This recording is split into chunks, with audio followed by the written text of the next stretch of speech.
budget ng Pilipinas na higit kumulang ay 5.700 something trillion pesos.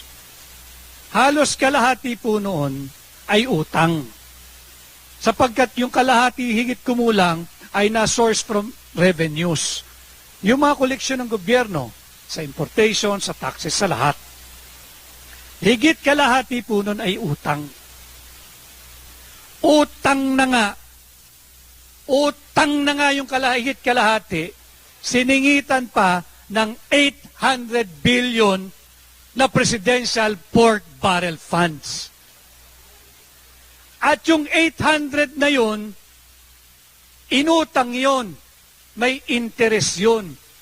Tayo, kayo, mga pamilya natin, mga anak natin, yung mga kabataan, at yung darating pang salinlahi ang magbabayad nito habang sila ay nagpapakasasa, habang linulustay ang pera ng Pilipinas. Yan ang masaklap na katotohanan.